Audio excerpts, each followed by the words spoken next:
अस्सलामुअलैकुम वरहमतुल्लाहि वबरकातुहू। उम्मीद है सब खैरियत से होंगे और आप लोगों ने हमारी पिछली वीडियोस भी देखी होंगी। तो मैंने उसमें लास्ट वीडियो में कहा था कि अगर आप लोगों के पास कोई सजेशन हो तो आप काइंडली हमसे कमेंट में या फिर हमसे कॉन्टेक्ट करके पर्सनल पे आप हमें वीडियो के लिए एक सजेशन दे सकते हैं। तो हमारी जो पहली सजेशन थी वो थी रिसर्च प्रपोज़ल, यानी कि अब हमें प्रोफ़ेसर ने कह दिया है कि मैंने आपको एक्सेप्ट किया, लेकिन यूनिवर्सिटी की रिक्वायरमेंट है कि आपने रिसर्च प्रपोज़ल बना के और फिर उसमें सबमिट करना है, अपनी एप्लीकेशन सबमिट करनी है। या फिर इवन कि प्रोफ़ेसर को कॉन्टैक्ट करने से पहले भी लोग रिसर्च प्रपोज़ल बनाना चाह रहे होते हैं कि हम रिसर्च प्रपोज़ल एक बना के उस प्रोफ़ेसर के मुताबिक, उसके प्रोफ़ेसर की रिसर्च इंटरेस्ट और हमारे रिसर्च इंटरेस्ट दोनों आपस में कंबाइन करके एक नया रिसर्च प्रपोज़ल बना के उसको जो है हम आगे सबमिट करें। ठीक है, आज जो है मैं आप लोगों को इंशाअल्लाह बेहतर तरीके से जो है रिसर्च प्रपोज़ल की पहले थीम समझाऊँगा और उसके बाद जो है रिसर्च प्रपोज़ल आपने एआई की मदद से भी कैसे बना सकते हैं और एआई को किस तरीके से एथिकल यूज़ में ले आके आप एक अच्छा रिसर्च प्रपोज़ल अपने और प्रोफ़ेसर के रिसर्च इंटरेस्ट के मुताबिक बना सकते हैं। ये हमारा आज का टॉपिक होगा। ठीक हो गया, तो आपने सबसे पहले हमारी वेबसाइट पे विज़िट कर लेना है स्कॉलरशिप विद आकाश। इस पे आप जाएँगे तो आप क्या करेंगे कि आपने नीचे चले जाना है, तो यहाँ पे देखिए कैटेगरीज़ हैं जनरल की। जनरल कैटेगरी में जाके यहाँ पे आपको इसी में ही जनरल में मौजूद सारी जो जितनी भी सारी पोस्ट हैं वो मिल जाएँगी। तो आपने क्या करना है, यहाँ से how to write a research proposal जो है वो फाइंड करके आपने ईज़िली उसको ओपन कर लेना है। How to write research proposal step by step guide for 2025, ये हमारी पोस्ट का नाम जो है। आपने इसको विजिट करना है, इसको अच्छे से पढ़ लेना है। अच्छा जी, तो इसमें रिसर्च प्रपोजल किस लिए हम यूज़ कर रहे हैं? हमने प्रोफेसर को कॉन्टैक्ट करने के लिए या फिर पीएचडी की स्कॉलरशिप के लिए अप्लाई करने के लिए, मास्टर की स्कॉलरशिप अप्लाई करने के लिए हम एक रिसर्च प्रपोजल बना रहे होते हैं। और रिसर्च प्रपोजल क्या है कि अभी जैसे कि आने वाली है इरास्मस, उसमें ऐसे रिसर्च प्रपोजल तो नहीं, लेकिन राइटिंग के लिए कोई ना कोई एक, जैसे कि एक हेल्थ का, आई थिंक उसका नाम क्या है, हेल्थ साइंसेज़ का ख़ैर एक प्रोग्राम है इरास्मस में, वो एक राइटिंग का मटीरियल माँगते हैं कि आपने एक किसी भी टॉपिक के ऊपर writing, I think 100 words, sorry 1000 words या 500 वर्ड्स के दौरान आपने दरमियान आपने वो लिख के उनको सबमिट करना होता है। तो इसी तरह दाद है, तो दाद में आपने रिसर्च प्रपोज़ल मुकम्मल सबमिट करना होता है। तो और सीएससी में भी एक रिसर्च प्रपोज़ल आपने सबमिट करना होता है चाइना की स्कॉलरशिप के लिए। तो रिसर्च प्रपोज़ल क्या है कि रिसर्च प्रपोज़ल हर यूनिवर्सिटी के वर्ड लिमिट जो होती है वो डिफरेंट होती है, हर प्रोफ़ेसर के लिए भी, हर यूनिवर्सिटी के लिए, सॉरी। लेकिन प्रोफ़ेसर के लिए कोई लिमिट तो नहीं होती है, आपने प्रोफ़ेसर क्योंकि एक आइडिया सेंड कर रहे होते हैं तो आप कितने भी वर्ड्स का वो बना के सेंड कर सकते हैं। लेकिन जो यूनिवर्सिटीज़ अक्सर नॉर्मली रिक्वायर कर रही होती हैं वो 1000 टू 2500 वर्ड्स के दौरान, दरमियान जो है वो होना ही चाहिए। इससे ज़्यादा भी आप लिख सकते हैं, जैसे कि 5000 वर्ड बहुत ज़्यादा हो जाते हैं, लेकिन 3000 वर्ड, 4000 वर्ड के दरमियान आप उसको फ़ोकस करके एक अच्छा सा रिसर्च प्रपोज़ल जो है वो तैयार कर सकते हैं। उसमें क्या-क्या होता है, सबसे पहले तो आपका होगा टाइटल। क्या आपने, मैं एक मिनट वर्ड फ़ाइल भी एक ओपन कर लेता हूँ कि आपने साथ-साथ हम रिसर्च प्रपोज़ल एक बनाने की कोशिश भी कर लेते हैं। अच्छा, तो टाइटल क्या है कि आपने, और उसने क्या कहा हुआ है कि सबसे पहले क्या है कि a clear, specific, concise working title है। तो आपने टाइटल बना लेना है। टाइटल में आपने क्या रखना है कि आपने पहले, सबसे पहले कीवर्ड्स बना लेने हैं कि आपने आपकी जो पूरी स्टडी है वो किस चीज़ पे बेस कर रही है। फ़र्ज़ किया मेरी स्टडी, मैं क्योंकि मेरी एमफ़िल की स्टडी थी, मैं उसी तरह का एक बनाना चाहूँगा, तो मेरी जीनोम वाइड स्टडी थी, तो मैं टाइटल में अपना एक कीवर्ड ऐड कर लिया, जीनोम वाइड स्टडी। ठीक है, जीनोम स्टडी ऐड कर दी। अब किस चीज़ की जीनोम स्टडी है, व्हीट में या फिर कोई भी प्लांट आप जिसमें करना चाह रहे हैं कि आप अरेबिडोप्सिस थैलियाना, मॉडल प्लांट ले लेते हैं हम। अरेबिडोप्सिस थैलियाना में आप रिसर्च कर रहे हैं, जीनोम स्टडी है, अरेबिडोप्सिस थैलियाना है। अब और क्या है, किस किस चीज़ की, कौन-सा जीन आप इसको यूज़ करना चाह रहे हैं, तो आप कोई भी एक जीन, पीएससी जीन, मुझे नहीं पता ये जीन है कि नहीं है, लेकिन PSC gene, Arabidopsis थैलियाना, genome study. और उसके अलावा आप उसको कोई स्ट्रेस देना चाहते हैं, ड्राउट स्ट्रेस है, या किसी और स्ट्रेस रिलीव करना चाह रहे हैं, तो आप अंडर कोई भी स्ट्रेस का उसका नाम दे के, फर्ज़ किया लाइट स्ट्रेस कंडीशंस है तो लाइट स्ट्रेस कंडीशंस, ठीक है। अब ये मैंने एक कीवर्ड्स लिख दिए हैं कि इस तरह का मेरा टाइटल बनेगा कि मैंने जीनोम वाइड स्टडी करनी है, अरेबिडोप्सिस थैलियाना में करनी है, पीएसी जीन फाइंड करने हैं, और स्ट्रेस कंडीशन में कौन सी रखनी है, लाइट स्ट्रेस कंडीशन रखना है। अक्सर लोग क्या करते हैं कि वो एक मुकम्मल फ़ील्ड के ऊपर ही, एक मुकम्मल क्या कहते हैं सब्जेक्ट के ऊपर एक टाइटल बना देते हैं। जैसे कि अभी कल मुझे किसी ने जब रिसर्च प्रपोज़ल का कहा, तो उसने भी यही कहा कि मैंने टाइटल सोचा हुआ है, genetic based inherited diseases study in population of Pakistan. ठीक है, आप पॉपुलेशन ऑफ पाकिस्तान में स्टडीज़ कर सकते हैं, लेकिन जेनेटिक बेस्ड इनहेरिटेड डिज़ीज़, कौन-सी इनहेरिटेड डिज़ीज़ और उसमें फिर जीन कौन-सा यूज़ हो रहा है। तो इस तरह से आप जब कोई स्पेसिफ़िक जब आप पीएचडी कर रहे हैं या मास्टरी कर रहे हैं, तो आप स्पेसिफ़िक हो जाते हैं किसी भी टॉपिक के ऊपर, ना कि एक मुकम्मल फ़ील्ड को चूज़ करते हैं कि भई हमने इस मुकम्मल टॉपिक जैसे कि अब मैंने स्टडी करनी है वायरस के ऊपर रिसर्च करनी है, मैंने कोरोना वायरस के ऊपर रिसर्च करनी है, तो कोरोना वायरस में मैंने किस चीज़ पे रिसर्च करनी है? कोरोना वायरस में मैंने वैक्सीन डिज़ाइन करनी है, कोरोना वायरस में मैंने कौन-सी क्या कहते हैं स्ट्रेन लेनी है। तो आपने हर चीज़ को स्पेसिफ़ाई करना होता है, आपने जस्ट ना कि जस्ट एक मुकम्मल फ़ील्ड को चूज़ करना होता है, ठीक हो गया। आपने एक टाइटल बना लिया, अच्छा-सा टाइटल बनाने के बाद अब नेक्स्ट जो होता है वो क्या होता है, आपने उस अपने पूरे टॉपिक का इंट्रोडक्शन लिखना होता है। अच्छा इंट्रोडक्शन में क्या है आपने टाइटल की हेडिंग चाहे ना भी दें लेकिन इंट्रोडक्शन की हेडिंग आएगी। इंट्रोडक्शन में क्या होगा आपके टॉपिक का बैकग्राउंड, आपका टॉपिक क्यों इम्पोर्टेंट है और उससे उसका असर या तो अगर आप प्लांट्स पे कर रहे हैं तो उसका असर प्लांट्स पे क्या है, एनवायरनमेंट पे क्या है, अगर आप हेल्थ पे कर रहे हैं तो उसका ह्यूमन पे क्या है, जैसे भी आप जो भी उसका इफेक्ट बनता है उस तरह से और एक आपके जो स्टडी का स्कोप है वो कितना है और कैसे कैसे है उस पर आपने इंट्रोडक्शन जो है वो मैक्सिमम 1 पेज हाफ पेज आपने वो लिखना होता है। उसके बाद आपका जो जब इंट्रोडक्शन की आखिरी लाइन जो होती है वो क्या होती है आपका रिसर्च की मुकम्मल एक थीम कि आप क्वेश्चन कि आपने रिसर्च क्वेश्चन मेन क्वेश्चन जो आपको बनता है कि आपने ये रिसर्च कर ही क्यों रहे हैं? कि आपको ये क्यों ज़रूरत पेश आई कि आपने आपने ये फ्यूचर में रिसर्च करनी है तो उसका एक आपकी आखिरी लाइन वो वाली बनेगी। ठीक हो गया तो आपने ये इंट्रोडक्शन में ये चीज़ें ऐड कर देनी है। इंट्रोडक्शन के बाद नेक्स्ट जो हमारा हेडिंग बनेगी वो क्या होगी रिसर्च ऑब्जेक्टिव्स की। अब रिसर्च ऑब्जेक्टिव्स क्या चीज़ है कि आपकी रिसर्च के एम कि यानी आप रिसर्च किस लिए कर रहे हैं, उसके रिसर्च के आपके फ्यूचर में बेनिफिट क्या होंगे, तो वो 3 से 4 पॉइंट 5 मैक्सिमम 5 पॉइंट आपने वो लिखने होते हैं। आप इसको 2 तरीके से भी लिख सकते हैं कि आपका स्पेसिफिक ऑब्जेक्टिव कौन-सा है और जनरल ऑब्जेक्टिव कौन से हैं या फिर आपके एक ही तरह बुलेट पॉइंट्स बना के अच्छा ये चीज़ क्या है, ये बुलेट पॉइंट्स बनेंगे। तो बुलेट पॉइंट्स के लिए आपने यहाँ पे क्लिक करना है, तो जो भी आपके वो पॉइंट्स बन रहे हैं रिसर्च के आपने वो रिसर्च पॉइंट्स आपने 3-4 जो है वो ऐड करते जाने हैं। ठीक हो गया। जो नेक्स्ट हेडिंग आपकी बनेगी वो क्या बनेगी कि लिटरेचर रिव्यू। अच्छा लिटरेचर रिव्यू क्या है कि आपकी जो रिसर्च पहले हो चुकी है यानी कि इस टॉपिक के ऊपर जितनी भी रिसर्च पहले हो चुकी है, उसकी की फाइंडिंग, उसकी थ्योरी, उसके जो जितने भी पहले रिसर्च आपके पास लिटरेचर में मौजूद है, वो सारे आपको गूगल स्कॉलर से, पबमेड से जितने भी गूगल से आपको स्टडीज़ मिल जाएँगी, आपने वो स्टडीज़ पढ़नी है, तभी आपको आइडिया आया ना। तो वो जो आपके रिसर्च में सारी मौजूद है, आपने उसकी सारी जो आपकी रिसर्च का जैसे कह लें बैकग्राउंड सारा स्टडी का, वो सारा आपने इसमें ऐड कर देना कि बैकग्राउंड रिसर्च क्या हो चुकी है। अब जो है इसमें रिसर्च गैप कौन से हैं, जो कि मैं स्टडी करना चाहता हूँ। तो आपने इस सारे लिटरेचर रिव्यू में वो सारे आपने ऐड करना है। और इसमें आपने लाज़मी तौर पे जो है साइटेशंस भी ऐड करनी है। अगर आप जहाँ पे भी कोई भी इन्फॉर्मेशन अगर आप किसी रिसर्च पेपर से ऐड कर रहे हैं, किसी भी रिव्यू पेपर से या किसी वेबसाइट से ऐड कर रहे हैं या किसी बुक से ऐड कर रहे हैं, तो आपने हर जगह पे उसकी साइटेशन ऐड करनी होती है। साइटेशन कैसे ऐड होती है? वो एंड नोट से ऐड होती है, वो भी आप अगर आपको यूज़ करना आता ही होगा तो नहीं आता तो वो भी आप सीख लें। किसी को इस चीज़ में हेल्प चाहिए तो हम वो इसमें हेल्प कर देंगे, उसका इश्यू नहीं है। तो आपने कोई भी साइटेशंस ऐड करनी है, उसके रेफरेंसेस ऐड करनी है, बिब्लियोग्राफी उसके साथ एंड नोट क्या है ऑटोमेटिक क्या कहते हैं बिब्लियोग्राफी का साइटेशंस का वो एक सॉफ्टवेयर है जो कि साइटेशंस और बिब्लियोग्राफी को मैनेज करता है।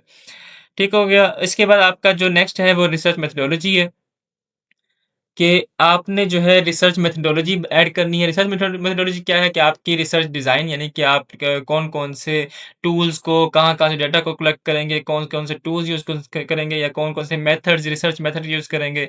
जिसका जो भी टॉपिक है उसके लिहाज से वो जो अपनी जिस तरीके से स्टेप बाय स्टेप रिसर्च वो करेगा उसकी सारी वो हेडिंग्स बना-बना के उसके अंदर वो सारे डिटेल लिखेगा। उसके बाद सारी रिसर्च मेथोडोलॉजी ऐड करने के बाद टाइमलाइन यानी कि वो एक गैंट चार्ट या फिर कह लें कि वो टाइमलाइन जो का एक टेबल बनाएगा कि मैं सारी रिसर्च जो है वो 3 अगर पीएचडी का है टाइम फ्रेम तो 4 साल का है अगर तो वो 4 सालों में कैसे-कैसे वो सारे स्टेप्स करेगा। अगर मास्टर का है 2 सालों का उसका कोर्स है तो वो कैसे-कैसे उसका सारा वो 2 सालों में उसको कवर करेगा। ये सारी उसकी टाइमलाइन भी बनेगी और रिसर्च मेथोडोलॉजी में भी रेफरेंसेस ऐड होंगे और जहाँ से आपने जो जिस मेथोडोलॉजी जिस तरीके से आप कर रहे हैं जिस रिसर्च पेपर के ज़रिए आप कर रहे हैं वो रिसर्च तो वो आपने उसका रेफरेंस ऐड करना है वहाँ पे और उसके बाद क्या है कि आपने ये रिसर्च मेथोडोलॉजी जो है आप इसको फ्यूचर टेंस में यूज़ क्योंकि अभी आप इस ये रिसर्च मेथोडोलॉजी जो है आपने परफॉर्म तो नहीं की ना, जो भी रिसर्च पेपर जिससे आप ले रहे होंगे उसमें पास्ट में लिखा होगा, लेकिन मेथोडोलॉजी आप जब प्रपोज़ल बना रहे हैं तो आपने इसमें फ्यूचर में लिखना है कि आपने हम ये परफॉर्म करेंगे तो we will perform like this and blah blah इस तरह से आपने वो इसको ऐड करना है। अच्छा रिसर्च मेथोडोलॉजी के बाद आप क्या ऐड करेंगे एक्सपेक्टेड आउटकम्स। एक्सपेक्टेड आउटकम्स क्या हैं कि अब आपकी रिसर्च या आपने परफॉर्म की तो अब आपको इस पे इससे एक्सपेक्टेशंस क्या हैं? तो आपने वो सारे जो एक्सपेक्टेड आउटकम यानी कि रिजल्ट्स इससे क्या आएँगे आपकी रिसर्च के, तो वो आपने 3 से 4 पॉइंट्स या फिर 5 से 6 पॉइंट जितने भी आपको पॉइंट्स या फिर आप हेडिंग की फॉर्म में भी सॉरी पैराग्राफ की फॉर्म में भी लिख सकते हैं और बुलेट पॉइंट्स की फॉर्म में भी आप इसमें लिख सकते हैं। तो जो भी आपके इसके आउटकम्स होंगे, रिसर्च के रिजल्ट्स होंगे तो आपने उसमें ऐड कर देने हैं। उसके बाद आपके लिमिटेशंस कि इस रिसर्च करने के बाद या फिर इस रिसर्च करने के दौरान वो लिमिटेशंस आपको कौन-कौन सी फेस कर सकते हैं। यानी कि आपके पास फंडिंग अवेलेबल है या आपके पास अगर कोई ऐसे कर रहे हैं, किसी जगह पे आप काम कर रहे हैं, वहाँ पे आपके वो चीज़ इक्विपमेंट्स मौजूद है कि नहीं है। तो जो भी लिमिटेशन आप देख लें कि वो लिमिटेशंस हैं कि अगर नहीं ये चीज़ नहीं भी ऐड करें तब भी कोई बात नहीं है। लेकिन ये कीजिए अगर आपके पास इसकी इन्फॉर्मेशन है तो आप लिमिटेशन भी ऐड करेंगे। और उसके बाद जो है आपने रेफरेंसेस ऐड करने हैं, रेफरेंसेस आप जितने भी ऐड करें उसका नहीं होता कि आप लेकिन हर जहाँ पे आप कोई भी सोर्स ऑफ इन्फॉर्मेशन आपने जहाँ से भी ली है तो उसका आपने यहाँ पे रेफरेंसेस जो है वो ऐड करना है। साइटेशन ऐड करेंगे एंड नोट से तो वो बिब्लियोग्राफी जो है यहाँ पे एंड पे ऑटोमेटिक ऐड कर देगा। ठीक हो गया, ये सब कुछ ऐड करने के बाद, अब ये सारा मुकम्मल आपका रिसर्च प्रपोज़ल एक रेडी हो गया। रिसर्च प्रपोज़ल ऐड करने मुकम्मल होने के बाद आपने क्या करना है, इस मुकम्मल रिसर्च प्रपोज़ल में एक ऐड करना है एब्स्ट्रैक्ट। ये सब कुछ लिखने के बाद एब्स्ट्रैक्ट बनता होता है। एब्स्ट्रैक्ट क्या है कि आपके मुकम्मल एक इस रिसर्च की समरी, क्या आपका उसमें क्या आएगा, एक लाइन इंट्रोडक्शन की आएगी एब्स्ट्रैक्ट में, एक लाइन पीछे बैकग्राउंड या इंट्रोडक्शन जो भी आप कह लें कि वो उसकी एक लाइन वो आएगी, फिर एक लाइन 1-2 लाइनें मेथोडोलॉजी की आएँगी और 1-2 लाइनें जो है आपकी उसके बाद जो है सॉरी ऑब्जेक्टिव भी इसमें 1-2 जो में स्पेसिफिक ऑब्जेक्टिव आपका बनेगा, उसका वो भी इसमें आएगा और उसके बाद जो है आपका मेथोडोलॉजी आ जाएगी, मेथोडोलॉजी के बाद आपका जो आउटकम है वो आ जाएँगे, आउटकम के बाद जो है आपका बस ये चीज़ें जो है आपकी या फिर एक हाँ, एंड पे कंक्लूजन की भी लाइन आएगी। तो इस तरह से आपने ये चीज़ें ऐड करके और एक 200 से 250 वर्ड्स के दरमियान या 150 से 250 वर्ड्स के दरमियान जो है आपने ये एब्स्ट्रैक्ट लिखना होता है। उसकी मतलब कि इस एब्स्ट्रैक्ट को पढ़ने से ही उसको जो जिसको भी आप भेज रहे हैं उसको समझ लग जाए कि इस पूरे जो इतनी बड़ी फ़ाइल लिखी हुई है, तो इतने बड़े जो डाटा लिखा हुआ है उसका मकसद क्या है, ये होता है एब्स्ट्रैक्ट। तो आपने एब्स्ट्रैक्ट लिख के और आपका जो है रिसर्च प्रपोज़ल फाइनल हो जाएगा। उसके बाद आपने वो रिसर्च प्रपोज़ल को आपने सबमिट करना है और आपने इंशाअल्लाह जो है स्कॉलरशिप जो है वो अवेल करनी है। यहाँ तक को तो हो गया कि आपकी रिसर्च प्रपोज़ल की जो बेसिक समरी है यानी कि किस त जो बेसिक ड्राफ्ट है वो किस तरह से बनता है। अब हमने अगर किसी स्पेसिफिक प्रोफ़ेसर के अकॉर्डिंग जो है वो हमने रिसर्च प्रपोज़ल तैयार करना है, तो वो हम कैसे तैयार करते हैं कि अगर फ़र्ज़ किया मैं कोई भी यूनिवर्सिटी जैसे कि लिस्ट ऑफ यूनिवर्सिटीज़ मैं निकाल लेता हूँ list of universities in China. तो मैं गूगल पे सर्च कर लेता हूँ लिस्ट ऑफ सीएससी यूनिवर्सिटीज़ यानी कि चाइनीज़ गवर्नमेंट स्कॉलरशिप में जो यूनिवर्सिटीज़ आ रही हैं, तो ये देखें सारी यहाँ पे यूनिवर्सिटीज़ आ गई हैं। चाचियांग यूनिवर्सिटी आ रही है सबसे पहले हम इसी को ओपन कर लेते हैं। तो चाचियांग यूनिवर्सिटी में हम यहाँ पे इसमें जाते हैं, हमें कोई प्रोफ़ेसर सर्च करना है हमारी रिसर्च के मुताबिक यानी कि जिसका जो रिसर्च बैकग्राउंड है उसमें हमारा जो है सिमिलर हो, तो हमने वो प्रोफ़ेसर फाइंड करना है। तो हम इस यूनिवर्सिटी में आ गए तो इसमें एजुकेशन एंड रिसर्च में हम देख लेते हैं कि यहाँ पे यूनिवर्सिटी में किस तरह की एजुकेशन या रिसर्च हो रही है। तो यहाँ पे देखिए ये स्कूल्स एंड कॉलेजेस का ऑप्शन है, मैं स्कूल्स एंड कॉलेजेस ओपन कर देता हूँ कि इसमें जो है कि कौन से इंस्टीट्यूट का हर यूनिवर्सिटी में हमारे पास भी इस डिफरेंट यूनिवर्सिटी में स्कूल्स भी होते हैं, कॉलेजेस भी होते हैं, इंस्टीट्यूट्स भी होते हैं। तो हर यूनिवर्सिटी में ऐसे ही होता है, तो आपने देख लेना है आपके मुताबिक कौन-सा जो है वो स्कूल बेस्ट आपके रहता है। जैसे कि मैं बायोलॉजी का हूँ तो मैं वो ढूँढूँगा, आर्ट्स एंड ह्यूमैनिटीज़ का मैं नहीं हूँ, सोशल साइंसेज़ का मैं नहीं हूँ, साइंस में हूँ तो मैं साइंस में फाइंड कर लेता हूँ कि यहाँ पे फिज़िक्स है, मैथमेटिकल साइंसेज़ है, केमिस्ट्री है, आर्ट साइंसेज़ और साइकोलॉजी है। तो मैं इसमें नहीं जाता, इंजीनियरिंग में भी मैं नहीं जाना चाह रहा, इन्फॉर्मेशन टेक्नोलॉजी, एग्रीकल्चर में हाँ, तो ये मेरा कॉलेज ऑफ लाइफ साइंसेज़ जो है इसमें मेरा इंटरेस्ट है तो मैं इसमें फाइंड करूँगा कि मेरे प्रोफ़ेसर जो है रिसर्च इंटरेस्ट का प्रोफ़ेसर जो मेरा इसमें इस स्कूल में मुझे मिलेगा।